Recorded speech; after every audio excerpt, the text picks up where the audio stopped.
Who killed हरेन पांड्या?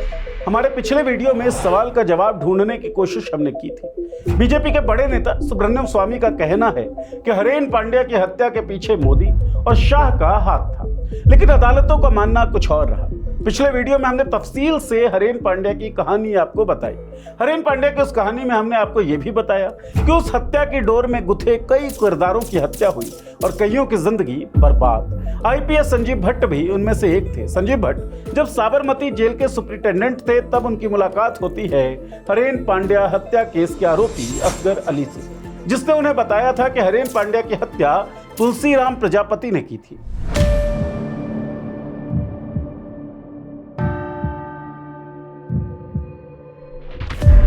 भट्ट ने दावा किया कि उन्होंने ये जानकारी तुरंत अमित शाह को दी, लेकिन शाह ने उन्हें आदेश दिया कि इस मामले से जुड़े सारे दस्तावेज और सबूत नष्ट कर दो। इसके बाद संजीव भट्ट को उस पद से हटा दिया गया। दिनों दिन संजीव भट्ट की जिंदगी टफ होती चली गई और फिर आया 2011, जब लगभग 2 दशक पुराना केस खुला और संजीव भट्ट की जिंदगी अंधेरे के कैद में जाती चली गई। गुजरात दंगों को लेकर मोदी से जुड़ा वही बयान जो हरेन पांड्या ने भी दिया था, संजीव भट्ट ने दोहराया। कौन सा था वो केस, क्या है संजीव भट्ट की कहानी, ये सब द डार्क पॉलिटिकल स्टोरीज के इस दूसरे एपिसोड में।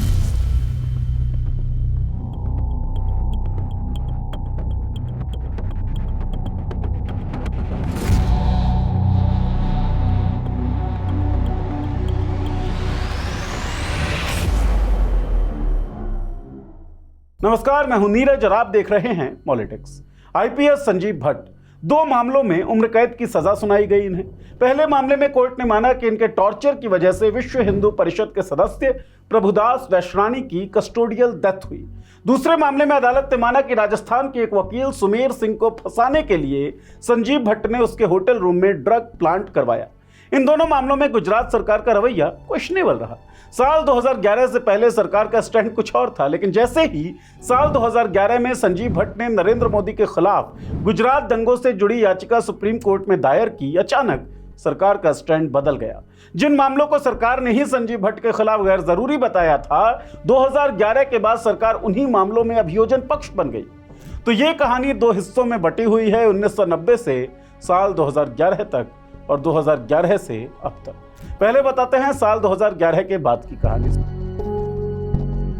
साल 2011 अप्रैल महीने में संजीव भट्ट ने अल्पसंख्यक आयोग, नानावती आयोग और सुप्रीम कोर्ट में एक याचिका दायर की, जिसमें कहा गया था कि 2002 के दंगों के दौरान गुजरात सरकार द्वारा पुलिस को जानबूझकर ढील दी गई थी।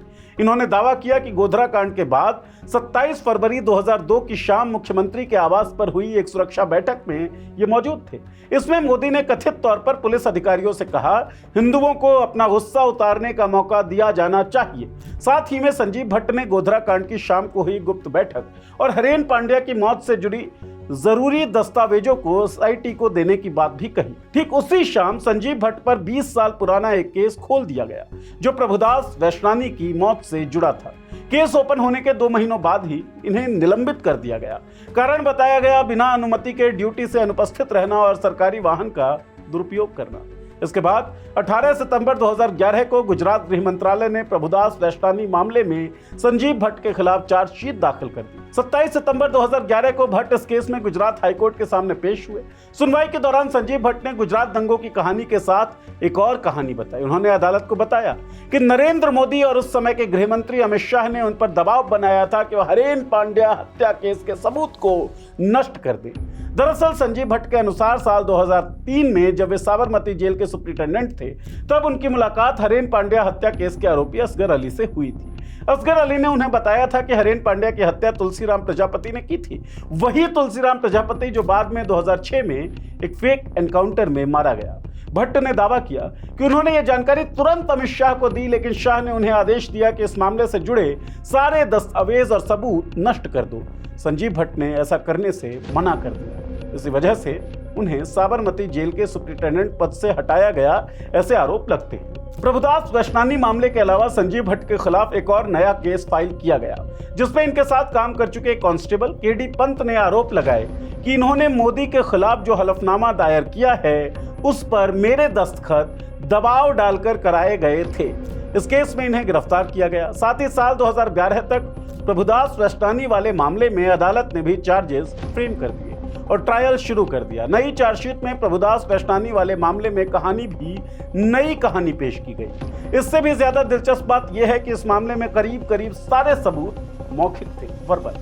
नई जांच में सिर्फ 32 लोगों के बयान लिए गए जिनका उस वक्त इस मामले से कोई लेना देना था नहीं। 1990 के इस मामले में 2019 तक लगभग 29 साल हो चुके थे जब फैसला आया जिसमें संजीव भट्ट को उम्र कैद की सजा सुनाई गई।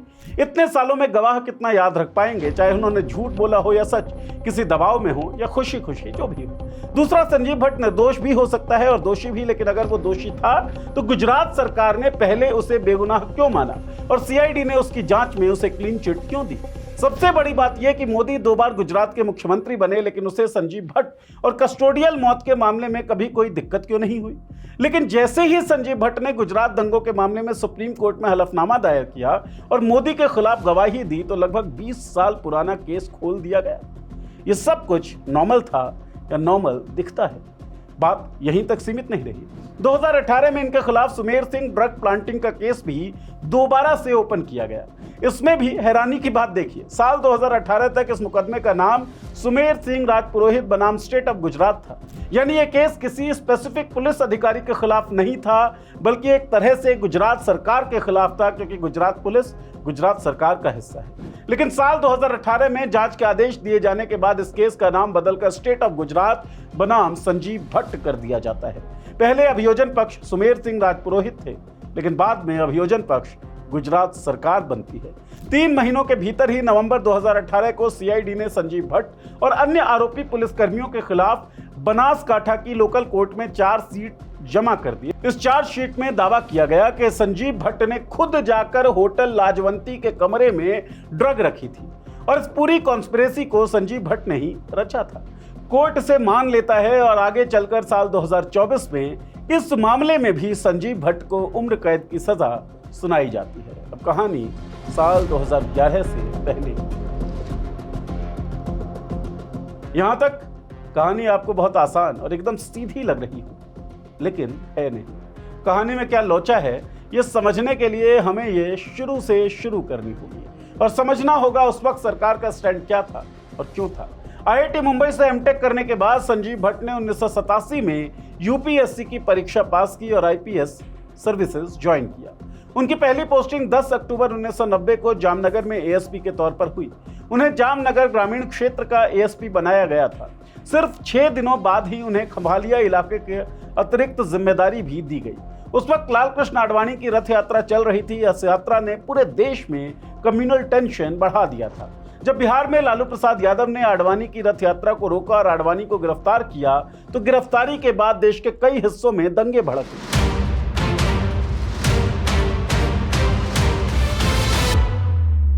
इसी दौरान 24 अक्टूबर 1990 को जामनगर जिले में भी सांप्रदायिक हिंसा शुरू हो गई। उस वक्त संजीव भट्ट खंभालिया इलाके के दौरे पर थे।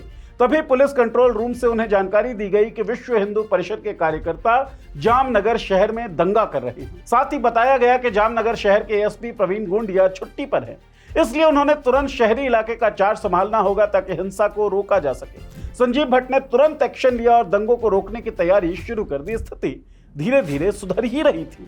तभी 30 अक्टूबर को बीजेपी और विश्व हिंदू परिषद ने भारत बंद का ऐलान कर दिया। इस दौरान जमजोधपुर के एक इलाके की मस्जिद में आग लगा दी गई और स्थिति पूरी तरीके से बेकाबू हो गई। संजीव भट्ट अपने साथियों के साथ जमजोधपुर इलाके पहुंचे। बिगड़ते हालात को देख संजीव भट्ट ने जिले में धारा 144 लगा दी। जरूरी पुलिस तैनात की गई।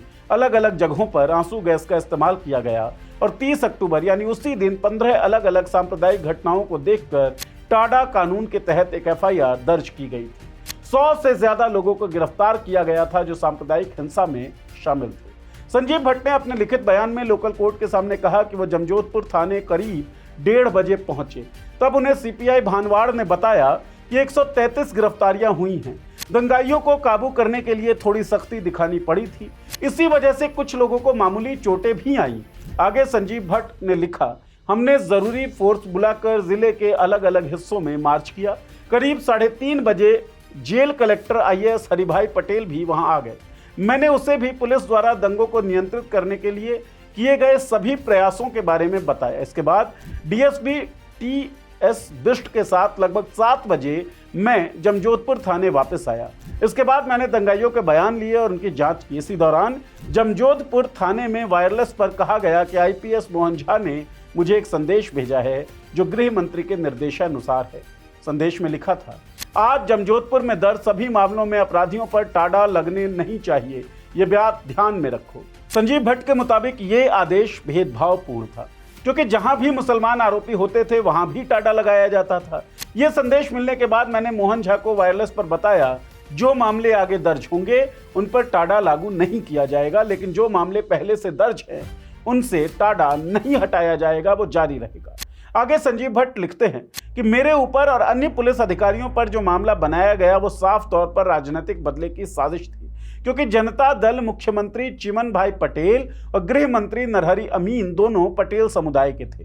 1 नवंबर 1990 को यानी घटना के 2 दिनों बाद गुजरात विधानसभा में विश्वास मत का प्रस्ताव होने वाला था, जिसमें अपनी सरकार बचाने के लिए उन्हें कांग्रेस और भाजपा के पटेल समुदाय के एमएलएज का समर्थन चाहिए था, क्योंकि ज्यादातर आरोपी पटेल समुदाय के ही थे और मैंने टाड़ा हटाने से इनकार कर दिया।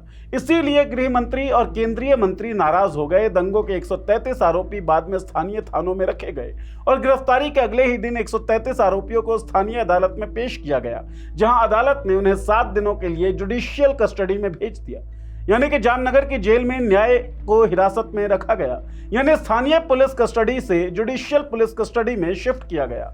अब वहां उनके साथ क्या हुआ, इसके लिए जेल पुलिस ऑफिसर जिम्मेदार था। यह पूरा मामला एक दिन का है, जब स्थानीय अदालत ने 133 दंगा आरोपियों को 1 हफ्ते के लिए जुडिशियल कस्टडी में भेजा था। 1 हफ्ते बाद 8 नवंबर 1990 को स्थानीय अदालत ने उन्हें जमानत पर रिहा कर दिया। प्रभुदास वैश्नानी भी उन 133 आरोपियों में से एक थे। उनके साथ उनके भाई रमेश वैश्नानी भी थे। जब इन्हें स्थानीय अदालत के सामने पेश किया गया तो इन्होंने ये शिकायत तक नहीं की थी कि पुलिस द्वारा हमें टॉर्चर किया गया है। स्थानीय अदालत ने 7 छोटे चोटिल दंगाइयों को इलाज के लिए भेजा, लेकिन ये 2 भाई मजिस्ट्रेट के सामने चोट के बारे में कुछ नहीं बोले, किसी भी तरह की पीड़ा या चोट की शिकायत तक नहीं की। जेल से लौटने के बाद 12 नवंबर को प्रभुदास वैश्नानी को स्वास्थ्य कारणों से अस्पताल ले जाया गया था। अस्पताल में रहते हुए भी न तो उन्होंने और न ही उनके परिजन ने संजीव भट्ट के खिलाफ कोई शिकायत की, लेकिन 18 नवंबर को राजकोट के एक अस्पताल में इलाज के दौरान प्रभुदास वैश्नानी की मौत हो जाती है। मतलब ये कि जमजोधपुर में गिरफ्तारी के 20 दिनों के बाद प्रभुदास वैश्नानी के अस्पताल के रिकॉर्ड और पोस्टमार्टम रिपोर्ट में किसी भी तरह की बाहरी या आंतरिक चोट का कोई जिक्र है नहीं। प्रभुदास वैश्नानी की मौत का कारण किडनी से जुड़ी रैबिडोमायोलिसिस नाम की बीमारी माना गया। प्रभुदास वैश्नानी का परिवार, उनका भाई विश्व हिंदू परिषद से राजनीतिक रूप से जुड़ा हुआ था। प्रभुदास वैश्नानी के रिश्तेदारों ने आरोप लगाया, ये सब संजीव भट्ट और कुछ पुलिस अधिकारियों की यातना की वजह से हुआ। यातना के कारण उनकी किडनी फेल हो गई। क्योंकि प्रभुदास वैश्नानी विश्व हिंदू परिषद के कार्यकर्ता थे, तो यह मामला राजनीति की तरफ जाने लगा। केंद्रीय मंत्री चिमन भाई पटेल पटेल समुदाय को नाराज नहीं करना चाहते थे, इसलिए इस केस की जांच सीआईडी क्राइम अहमदाबाद को सौंपी गई, ये जानने के लिए कि प्रभुदास वैश्नानी की मौत पुलिस की प्रताड़ना से हुई थी या किडनी फेल होने से। सीआईडी क्राइम ने मशहूर nephrologist kidney doctor HL Trivedi को सभी मेडिकल और ट्रीटमेंट रिपोर्ट्स भेजी, जिसके बाद एचएल त्रिवेदी ने अपने जवाब में बताया कि प्रभुदास वैश्नानी की मौत किसी पीड़ा या चोट की वजह से नहीं हुई थी। इसके अलावा प्रभुदास वैश्नानी के शरीर पर न तो कोई अंदरूनी और न ही कोई बाहरी चोट पाई गई, जिन्हें जमजोधपुर की पुलिस टीम ने प्रभुदास वैश्नानी के साथ गिरफ्तार किया। जब उनसे पूछताछ की गई तो उन्होंने भी ये बात पक्की की कि किसी भी वक्त प्रभुदास वैश्नानी या किसी अन्य आरोपी को संजीव भट्ट या उनकी टीम को सौंपा नहीं गया था। जांच के दौरान भी किसी पुलिस अधिकारी, हेड कांस्टेबल, लॉकअप पुलिस अधिकारी या होम गार्ड्स ने ऐसा कुछ नहीं बताया। जेल स्टाफ, जेल के एसपी या जेलर में से किसी ने भी ये कंफर्म नहीं किया कि संजीव भट्ट को कभी लेट प्रभुदास वैश्नानी की कस्टडी में देखा गया हो। सभी ने यह माना कि 133 आरोपियों का संजीव भट्ट से कोई लेना देना था ही नहीं। लगभग 2500 पन्नों के सबूत, वायरलेस संदेश और 200 से ज्यादा गवाहियों के बावजूद यह पुष्टि नहीं हुई कि प्रभुदास वैश्नानी संजीव भट्ट की हिरासत में थे। जब सीआईडी की जांच के बावजूद यह साबित नहीं हो सका कि प्रभुदास वैश्वानी या कोई दंगाई संजीव भट्ट या उनकी टीम के हिरासत में था, तो केशु भाई पटेल की गुजरात सरकार ने 22 मार्च 1995 को संजीव भट्ट और अन्य पुलिस अधिकारियों के खिलाफ मुकदमा रोक दिया और आगे मुकदमा चलाने की अनुमति नहीं दी। इसके बाद कोर्ट में क्लोजर रिपोर्ट दाखिल कर दी गई और 1990 का यह मामला 1995 में बंद कर दिया गया। अगले साल संजीव भट्ट का तबादला बनासकांठा जिले में एसपी के तौर पर हो गया और आते ही यहां भी यह एक विवाद में फंस गए। 30 अप्रैल 1996 बनासकांठा जिले के पालनपुर स्टेशन पुलिस को सूचना मिली कि राजस्थान के पाली जिले का आदमी 5 किलो गांजा लेकर पालनपुर के लाजवंती होटल में पहुंचा हुआ है। फोन पर सूचना मिलने के बाद पुलिस इंस्पेक्टर आईबी व्यास ने एसपी संजीव भट्ट को सूचित किया कि वो लाजवंती होटल पर रेड करने वाले हैं। आईबी व्यास और उनकी टीम लाजवंती होटल के लिए निकल जाती है। यहाँ रिसेप्शन पर इंक्वायरी करने के बाद उन्हें पता चलता है कि राजस्थान के पाली जिले का यह आदमी रूम नंबर 305 में ठहरा हुआ था और इस आदमी का नाम था सुमेर सिंह राजपुरोहित, जो पेशे से एक वकील था। लेकिन जिस वक्त पुलिस टीम होटल में रेड करने के लिए पहुंची, उस वक्त कमरे में कोई नहीं मिला। इस कारण होटल मैनेजर की उपस्थिति में कमरा खोला गया, जिसकी जांच करने पर पुलिस टीम को 1.5 किलो गांजा छुपा हुआ मिलता है। इसके बाद पुलिस ने इस मामले में एफआईआर दर्ज कर ली और सुमेर सिंह नाम के इस आदमी के तलाश में लग गई। यहाँ ध्यान देने वाली बात यह है कि इस पूरी रेड को इंस्पेक्टर आईबी व्यास ने किया था।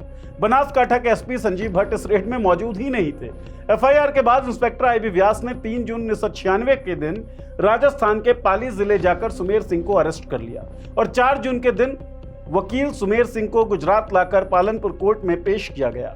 यहां अदालत ने भी सुमेर सिंह को 10 जून तक के लिए पालनपुर पुलिस की रिमांड में भेज दिया। इस बीच एसपी संजीव भट्ट ने इंस्पेक्टर आईबी व्यास को बुलाकर निर्देश दिए कि गवाहों को बुलाकर आइडेंटिफिकेशन परेड कराई जाए, यानी आरोपी जो सुमेर सिंह है, क्या वो वही आदमी है जिसने होटल बुक करवाया था। संजीव भट्ट के निर्देशों पर 6 जून के दिन गवाहों के माध्यम से आइडेंटिफिकेशन परेड कराई जाती है। इस आइडेंटिफिकेशन परेड में होटल स्टाफ ने सुमेर सिंह को पहचानने से इनकार कर दिया। गवाहों के अनुसार वो सुमेर सिंह नहीं था जिसने होटल बुक करवाया था। अब यह साफ था कि ड्रग प्लांटिंग का काम सुमेर सिंह को फंसाने के लिए किसी और के द्वारा किया गया है। आइडेंटिफिकेशन परेड के बाद इंस्पेक्टर आईबी व्यास ने एक रिपोर्ट तैयार की और कोर्ट में जमा करवाते हुए कहा कि किसी और ने सुमेर सिंह के नाम पर होटल बुक करवाया ताकि ड्रग मामले में सुमेर सिंह को फंसाया जा सके। इसके बाद सुमेर सिंह को इस मामले में तुरंत रिहा कर दिया जाता है। साथ ही एसपी संजीव भट्ट ने भी एनडीपीसी एक्ट के तहत जांच का आदेश दिया कि अगर यह ड्रग सुमेर सिंह राजपुरोहित का नहीं था, वो होटल आया ही नहीं था, तो फिर वो कौन आदमी था जो सुमेर सिंह राजपुरोहित को फंसाना चाहता था। इधर वकील सुमेर सिंह ने अपनी गिरफ्तारी के लिए बनासकांठा पुलिस के खिलाफ राजस्थान की पाली पुलिस को काउंटर शिकायत दर्ज करा दी, जिसमें आरोप लगाया कि सुमेर सिंह राजपुरोहित को एक दुकान खाली कराने के लिए फर्जी मुकदमे में फंसाया गया है। राजस्थान की पाली पुलिस की इस एफआईआर के बाद बनासकांठा पुलिस मुसीबत में आ जाती है। इस मामले में एसपी संजीव भट्ट और इंस्पेक्टर आईबी व्यास ने साल 1997 में गुजरात हाईकोर्ट में एक अपील डाली कि राजस्थान पुलिस उन्हें फंसा रही है, इसलिए यह मामला गुजरात हाईकोर्ट में या गुजरात के किसी कोर्ट में ट्रांसफर कर दिया जाए। लेकिन गुजरात हाईकोर्ट ने इनकी अपीलों को नहीं माना और केस जारी रहने दिया। इस बीच राजस्थान पुलिस ने 14 जनवरी 1998 के दिन एक सप्लीमेंट्री चार्जशीट फाइल करते हुए संजीव भट्ट और उनके समेत 21 लोगों को आरोपी माना, लेकिन इन आरोपियों को 31 मार्च 1999 के दिन बेल मिल जाती है। इस मामले में गुजरात सरकार ने भी आईपीएस डीके धगल की निगरानी में एक जांच बिठाई। आईपीएस डीके धगल ने जांच की और गुजरात सरकार को अपनी रिपोर्ट सौंप दी। इस रिपोर्ट में आईपीएस डीके धगल ने संजीव भट्ट और अन्य पुलिस अधिकारियों को निर्दोष माना। इस रिपोर्ट के बाद साल 2000 में गुजरात सरकार ने बनासकांठा पुलिस का बचाव किया और कहा कि पुलिस अधिकारी केवल अपनी ड्यूटी निभा रहे थे और अफसरों के पक्ष में गुजरात सरकार ने राजस्थान हाईकोर्ट में अपील भी डाली। इसके बाद यह मामला सुप्रीम कोर्ट भी पहुंचता है। 21 दिसंबर 2000 के दिन सुप्रीम कोर्ट ने इस पर स्टे लगा दिया। साल 2000 के बाद से लेकर 2018 तक यह मुकदमा ऐसे ही बंद पड़ा रहता है। इस दौरान साल 2001 में नरेंद्र मोदी गुजरात के मुख्यमंत्री भी बनते हैं, लेकिन सरकार का यही स्टैंड रहता है। करीब 1 दशक तक गुजरात सरकार का रवैया एकदम साफ था। संजीव भट्ट और बाकी पुलिस अधिकारी अपनी ड्यूटी कर रहे थे, उन्हें फंसाया जा रहा था। राज्य सरकार ने न सिर्फ उनका बचाव किया बल्कि अदालतों में जाकर उनके पक्ष में दलीलें दी। प्रभुदास वैश्वानी वाले मामले में सरकार ने खुद कहा था कि संजीव भट्ट के खिलाफ मुकदमा चलाने की कोई जरूरत नहीं है। ड्रग्स वाले केस में भी सरकार ने कहा था कि बनासकांठा पुलिस ने कोई गलती नहीं की। इतना ही नहीं, दोनों मामलों की जांच में आईपीएस अफसरों ने लिखित रिपोर्ट दी थी। भट्ट निर्दोष है। सुप्रीम कोर्ट तक में गुजरात सरकार ने यही कहा कि पुलिस ने अपने अधिकार क्षेत्र में रहकर काम किया है, लेकिन फिर 2011 आया और सब कुछ बदल गया। जिस सरकार ने 20 साल पुराने मामलों को बेवजह कहा था, वही सरकार अचानक अभियोजन पक्ष बन गई। जिन केसेस को पहले बंद कर दिया गया था, उन्हें फिर से खोला गया। सोचिए, एक तरफ 90 के दशक की वो फाइल थी जिसमें कहा गया था कोई सबूत नहीं मिला कि प्रभुदास वैष्णानी की मौत पुलिस टॉर्चर से हुई, और दूसरी तरफ 2019 का फैसला जिसमें उसी केस में संजीव भट्ट को उम्र कैद की सजा दी गई। एक तरफ 2000 में राज्य सरकार ने सुप्रीम कोर्ट में कहा था बनासकांठा पुलिस ने सही कार्रवाई की थी, और दूसरी तरफ 2018 में वही सरकार उस केस में अभियोजन पक्ष बनकर कहने लगी कि ड्रग्स संजीव भट्ट ने रखवाया था। क्या ये सब महज इत्तेफाक था? क्या वाकई सबूत इतने मजबूत हो गए थे, या फिर सत्ता का रुख बदलने से अदालतों का रुख भी बदलने लगा? अगर संजीव भट्ट दोषी थे तो इतने सालों तक उन्हें निर्दोष क्यों माना गया? और अगर वो निर्दोष थे तो जैसे ही उन्होंने नरेंद्र मोदी के खिलाफ गवाही दी, सबूत अचानक उनके खिलाफ क्यों बदल गए? कानून की किताब कहती है कि इंसाफ सबूतों पर होता है, लेकिन असली जिंदगी में कई बार इंसाफ ताकत के पलड़े पर झुक जाता है, और संजीव भट्ट की कहानी शायद उसी पलड़े का सबसे बड़ा मिसाल है। संजीव भट्ट की कहानी जुड़ती है हरेन पांड्या की हत्या से भी और गुजरात दंगों से भी। जहां संजीव भट्ट का पक्ष नरेंद्र मोदी के खिलाफ दिखता है, तो संजीव भट्ट की जिंदगी में जो तबाहियां हुई, जो बर्बादी आई, जो अंधकार के कैद में वो जाते चले गए, क्या इसके पीछे भी कोई राजनीतिक षड्यंत्र था? आपको क्या लगता है? अपनी राय वीडियो के कमेंट बॉक्स में जरूर लिखें। चैनल को सब्सक्राइब कर लें, बेल का आइकन दबा दें ताकि हमारे वीडियोस की नोटिफिकेशंस आपको मिलती रहे। शुक्रिया।